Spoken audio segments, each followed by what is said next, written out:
Greetings to all of our viewers from around the world. This is Tigray TV English service. I'm Saplor Lema and I'm here with the news for the hour. The past 16 months of conflict have been marked by gruesome human rights violations, including massacres, sexual violence, and the deliberate destruction of private and public property. The State Council for the Government of Tigray has established a commission of inquiry on the Tigray genocide after it called the war genocidal. In his interview, the commissioner of the commission, Jazeera, says the main task of the commission is to document damages, investigate all crimes, and bring perpetrators to justice. Abil Tsigabu has more on that.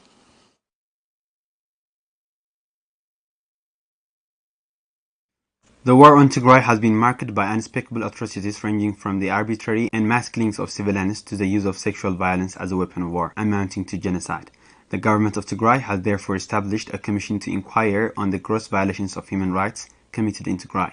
In his interview with Tigray Television, Jazeera, the commissioner for the Commission of the Inquiry to the Genocide on Tigray, says the main objective of the commission is to conduct a research so as to get a full picture of the damage and to investigate the international crimes committed during the war on Tigray. So the commission is established first to have a clear scientific research to gather the data on the damage of the war, and also to investigate so that we can identify which crimes are crimes committed as a genocide, which crimes are crimes as war crimes, and so on. Secondly, those things should be documented clearly so that we can use these data for reconstructing and rehabilitating Tigray. We cannot continue as we have now. We have to reconstruct, we have to rehabilitate the different damages that are followed by the war. Thirdly, those documented data should be used for justice purpose. The commissioner said the commission was established following the decision of the government of Tigray to investigate the atrocities committed against the people of Tigray and hold the perpetrators accountable. We need to bring justice. To do that, we need to have an independent institution, and that independent institution these days is the commission. So the commission is an independent institution, an independent commission accountable to the Parliament of Tigray. He also added that international crimes should be addressed by the international community and asked all partners to join hands with the Commission in order to bring the perpetrators to justice. The crimes committed in Tigray are international crimes, so it is also up to the international community to deal with such issues. We all know that the international community has legal and moral responsibility to protect the people in every corner of the world. We have to be clear first at what has happened. Secondly, the perpetrators should come to justice, to the arena of justice. There should be accountability. The accountability is at least to bring justice to the victims. Secondly, perpetrators should be punished, should learn from their mistakes. So the international community should help us to clearly investigate this issue, then to bring this issue into the justice arena if possible, at the international level, if not to help us to bring such perpetrators to the local arenas. It's been 5 months since Letta Sembet has been admitted at Aida Referral Hospital, the largest hospital in Tigray. She had a stay with Tigray Television and expressed her suffering due to the depletion of medical supplies and food stocks with her shaking voice as follows. Haile Gabru has more. Letta Sembet Haile was in 5th grade during the outbreak of the coronavirus pandemic discontinued in 2020 that discontinued education in Tigray. Today, at the tender age of 16, Letta Sembet finds herself crippled from serious disease and further worsened by the lack of food and medication. Letta Sembet was able to reach Aida Comprehensive Specialized Hospital almost 5 months, but lack of basic medical supplies has means that she, like many others, is not able to receive much needed care.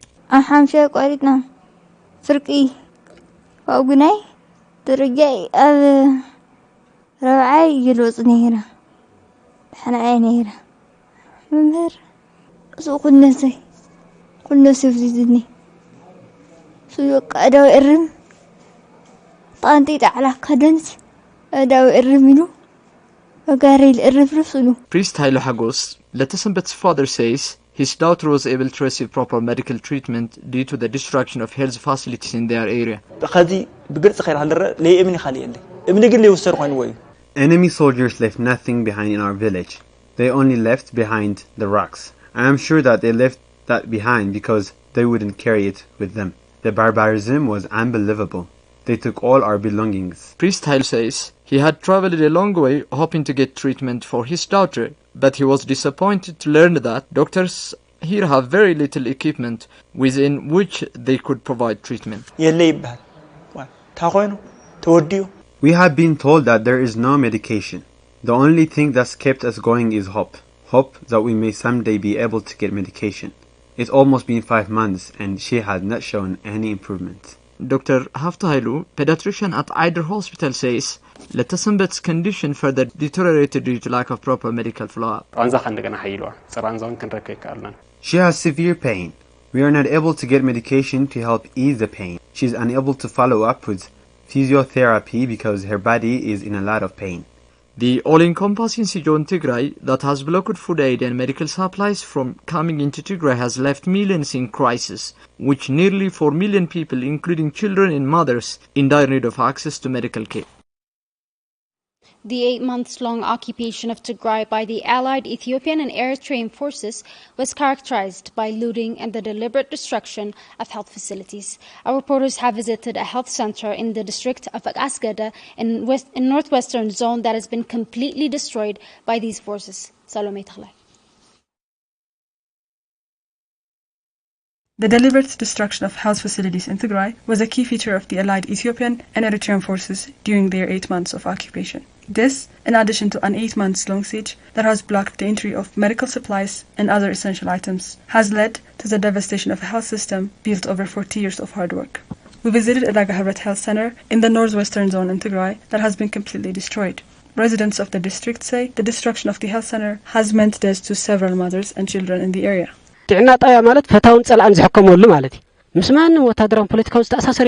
This health center is simply where people get treated. It has nothing to do with politics, but they have looted children's medications and everything else that was here. Then they burnt what they could not take. They took as much as they could and then burnt what was left. This health center was not only serving people from this vicinity, but from other 5 vicinities as well. Antenatal care and delivery services were provided here. It was also a center for vaccination of children. Now it has been destroyed. They have burnt it. There's nothing left there. No documents, no medications, nothing. Mothers use it to receive the appropriate care and deliver in health facilities. But after the destruction of this health center, 5 or 6 mothers have given birth on the streets. Some have lost their babies, and some others their lives. The worst that happened was mothers giving birth on the street and eating leaves as they had nothing else to eat. Avrat Abrihille is a pharmacist in Adaga Habrat Health Center. She says that the allied forces have taken all they can and burned the rest, leaving the health center out of function. These were fridges. There were better ones, but they looted those, and they burnt what they could not take. This is an autoclave. We used it to sterilize gauzes and scissors, but it has been made out of use now. This used to be full of medications. This was a place where mothers who had given birth used to clean up. All of it has been destroyed. In early February, the World Health Organization had stated that an estimated 3.9 million people in Tigray are in dire need of medical assistance. This number had risen from 2.3 million in the first half of December. The use of rape as a weapon of war has been one of the many horrific features of the ongoing conflict in Tigray. We spoke to one of the survivors of sexual violence in Adwa, central Tigray, that says she was attacked by Eritrean soldiers and developed serious uterine diseases. Wintaki Dana has the details. The ongoing conflict in Tigray has resulted in widespread sexual violence used as a weapon of war by the Ethiopian government and its allies. The following is a story of a woman, resident of Adwa, and a mother of 3 children. She is one of the many Tigrayan women that are victims of the sexual violence by Ethiopian and Eritrean soldiers. She describes her story as follows. ዕለት 11 ሕዳር ግን 2013 ሕዳር 10 ሰዓት አጋምሸት ማለት እዩ በቃ ከቢድ ኩናት ኮይን ተራ It was in November 2020 at about 4 p.m. There was an intense crossfire in our neighborhood, the kind I have never seen before. In the morning, people were running to save themselves, but I couldn't escape because my husband was disabled. My children are also underage. I couldn't carry them all, and I couldn't leave them alone. How can I leave them behind? So I decided to stay in my house. Then, soldiers entered into our compound and started shooting and told us to get out of the house. We opened the door and let ourselves out, but my husband couldn't get out because of his disability. The soldiers kept hitting him. I tried to explain that he is unable to move, but they never stopped. My 5-year-old daughter stood in front of her dad, telling them to stop, but the soldiers shouted at her and ordered her to give her hands.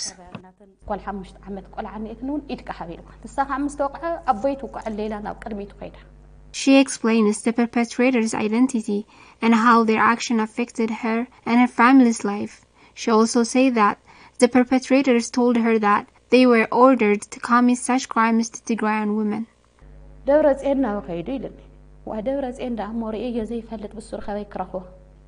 There were 2 of them. They asked me where Debrecen is, and I told them that I had no idea. Then one of them pulled me inside the house. He searched the house, and he asked me to hand him over any gold in the house. I said I don't have one, but you can take my wedding ring.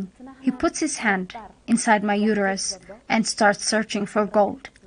I started to bleed, but he continues to add things into my uterus. I did not stop begging him. However, the soldier started to kick me and hit me with his gun. Once he threw me into the wall. I lost my consciousness. Because of what they've done to me, I am now unable to move, and if I do, I start bleeding. My eyes couldn't see if they're exposed to sunlight. I have a problem in my ears too. I couldn't even get treated because there is no medication due to the siege.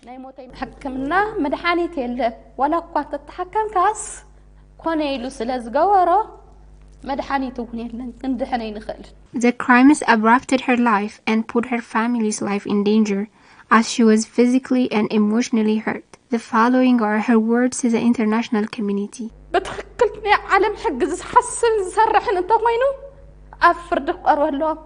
If the world still believes in justice, those soldiers and their superiors who ordered them to commit such crimes should be held accountable. They should be condemned so such crimes won't take place in other parts of the world. Otherwise, history will criticize the silence of the world to those crimes. For nearly 8 months now, Tigray has been under siege that has blocked all basic services, including banking and telecommunication service, and it has led to the termination of pension salary. Our reporters spoke with pensioners who have found themselves in a dire situation as they have been denied their pensions since the start of the blockade. Kibramul Dabrahan has more.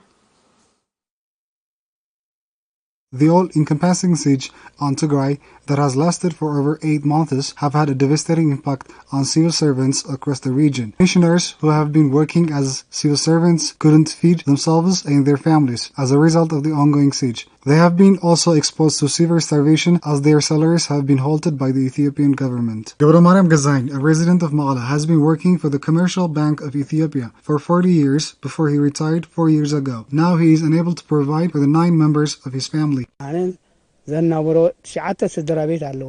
the one that supports 9 members of my family. I use it to feed them through an income I get from my pension. But now, I am in a very difficult situation. I haven't been able to get my pension for the past 9 months. Tafara Gauramaskar is also a pensioner that had worked for the Bureau of Civil Service for 35 years and retired 9 years ago. He said that he and his family are on the brink of starvation as his salary has been terminated for the past 9 months. The retirees also added that many other pensioners are dying due to lack of food and medication.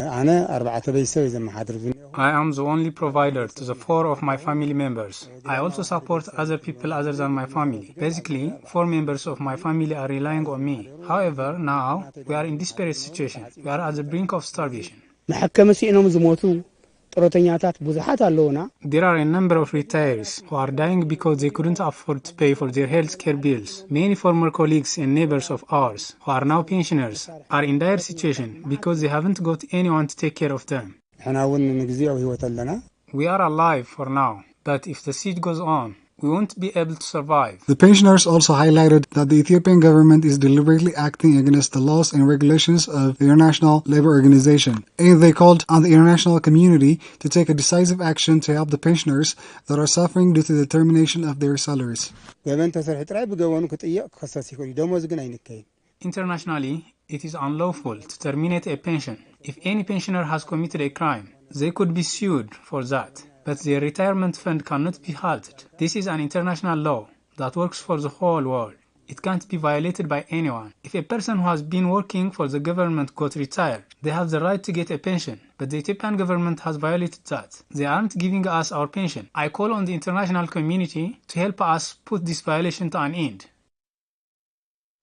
Since the start of the conflict, reports of massacres and atrocities have become a norm. Our reporters have been to Maiqanatal district in central zone Tigray to document horrific atrocities committed by Ethiopian forces and their allies. Haile Gabru.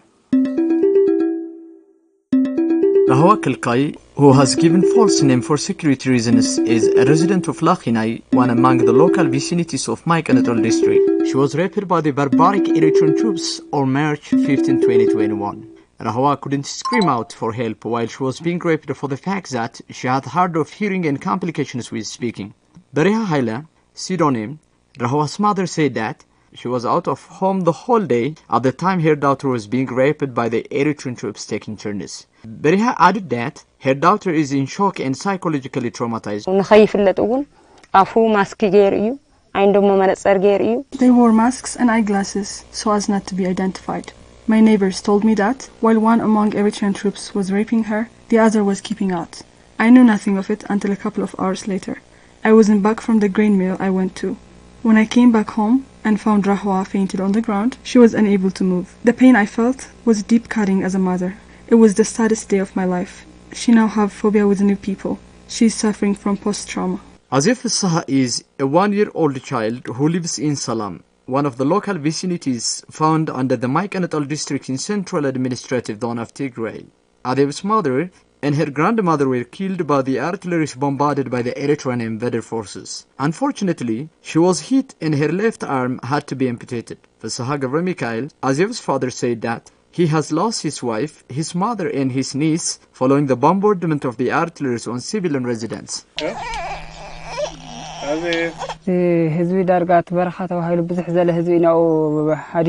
On November 13, 2020, horror would befall our family. The Eritrean troops were storming our village with artillery for an entire day. At the time, we tried to hide ourselves in different places. However, my wife, my mother, and my niece and other 12 civilians couldn't escape from the horrific massacre. As you can see, my daughter has lost her arm to one of the bombardments. There were also other 11 people who were severely wounded. My mother and my wife were buried that night. My daughter got medical treatment in Zana, one of the other districts located in central zone of Tigray, 3 months later. On top of the mass killings and gang rapes, Eritrean troops have been carrying out an encompassing and systematic destruction over the agricultural sites. Farming tools have been looted and burned. Farmers from the Maiqanatal district, vicinity of Lakhinai, speaks of the untold cruelty committed on them by the Abiy Ahmed's government and its allied forces through man-made starvation.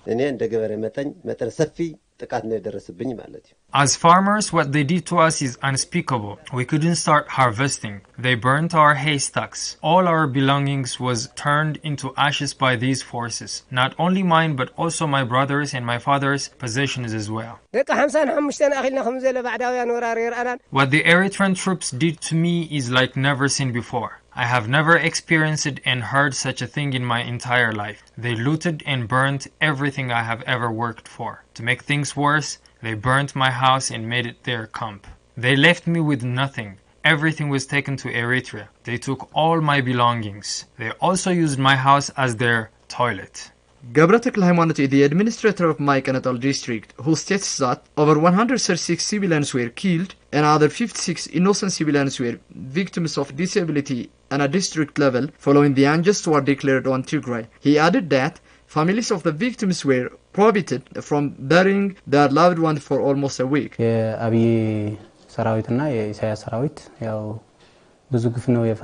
Abiy Ahmed's forces, along with his counterpart Isaias Afwerki's troops, have committed gruesome atrocities in Maiqanatal district. Civilian infrastructures have been destroyed. Specifically speaking, banks, health facilities and schools were looted and destroyed by the invading forces of the Eritrean government. The total damage at district level estimates to over 182.2 million birr.